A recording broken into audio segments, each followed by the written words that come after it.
creieu que hi ha un mínim per començar a discipular algú? Sí. Home, jo crec que gran part, com dèiem al principi, del que és el discipulat és la vida cristiana. I una persona que s'acaba de convertir o que acaba d'entregar la seva vida a Jesús, potser hi ha zones, potser hi ha coses que no veu, potser hi ha pecats que Déu encara no li ha mostrat que té, potser hi ha coses que li costen a aquesta persona de canviar, i potser no pot ser el millor exemple. Pot ser un exemple de fem-ho junts i això s'ha de canviar, però jo crec que cert punt de maduresa dintre de la vida cristiana d'un mateix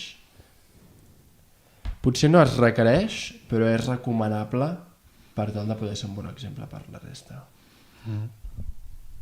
Opinió. ¿Qué? Asia del Sur a la que... Venga, voy a ser abogado del No, diablo. no diguem aquesta expressió. Es un poco fea. Sí. Pero voy a hacer un ese altre rol, punt ¿no? de vista. Vale. Un punt de vista contrari a aquest perquè me'l rematis. La cosa, lo que veo yo, lo entiendo, ¿eh? Y estoy de acuerdo hasta cierto punto. El problema es que a mí me costaría decirle a alguien que no obedezca uno de los mandamientos de Jesús. Sí, ¿vale? per això he dit recomanable, tot i no Exacto. requerir. Entonces es lo que hemos visto, no muchas veces, no es común, pero alguien, por ejemplo, alguien se convierte y lo empezamos a discipular. Entonces, creo que la cuarta lección es Discipular. ves hacer discípulos, ¿no? Entonces ahí le enseñamos cómo predicar el evangelio. Y hay a veces que se convierte otra persona. Entonces lo que puede hacer es las 4 lecciones que hemos hecho hasta ahora. Ha entendido 1, 2 y 3, puede ves a enseñar darle 1, 1, 2 2 y y 3. 3. Y siempre estamos nosotros ahí para guiar. No es... Entiendo que es como tú dices, pues hay que ir con cuidado. Sí que hay que ir con cuidado, por eso tú tienes que estar detrás del otro. Pero te doy otro ejemplo, hay otro ejemplo bíblico. Pablo está en Tesalónica 3 semanas. Dice, durante 3 sábados estuvo predicando en la sinagoga. Y luego hay persecución y se va. Y dice que le causa muchísima ansiedad a Pablo. Porque claro, dice, creía que el tentador os habría tentado y habríais caído de la fe. Dice, pero cuando escribe Primera de Tesalonicenses, es que es muy fuerte, ¿eh? Estamos hablando de creyentes nuevos. Tal vez cuando escribe han pasado 3 meses más, pero nuevos. ¿Sí? Tesalónica es Grecia.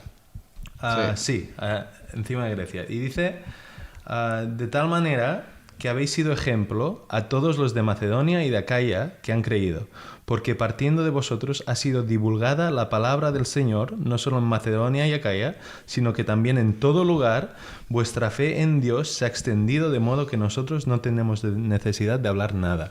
Entonces 3 semanas de Pablo fueron lo mínimo claro, que es gente. y si tú lees el libro es porque ya sabéis, porque no os tenemos que volver a repetir, porque como ya sabéis, o sea, en 3 semanas pudo hacer mucho Pablo, que es Pablo, lo entiendo, pero yo creo que cuando tú no requieres que tu discípulo predique a nadie, no le predique a nadie el evangelio durante un año, porque no sabe, y luego le dices, ahora empieza a predicar, ¿qué te va a decir?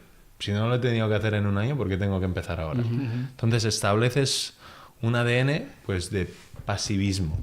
Sin embargo, si le dices, ya desde el día 1 empieza a compartir el evangelio. Si alguien se convierte, abre la Biblia y lee un pasaje con ellos. Sí.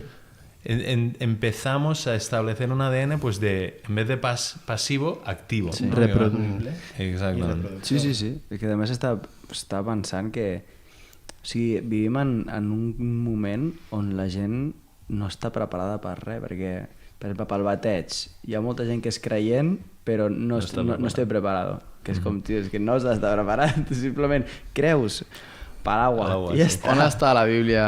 On és la preparació? Clar, però fica que és l'excusa pel bateig, pel discipulat, per evangelitzar, o sigui, que jo entenc que et puguis sentir que no estàs preparat davant de tot això, perquè és que en realitat és molt heavy i el sentiment és, bueno, sí, que t'abruma. pots tenir-lo, però... Mateu no?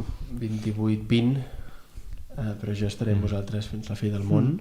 No només s'aplica una altra vegada, com dèiem l'altre dia, està en el teu dia a dia.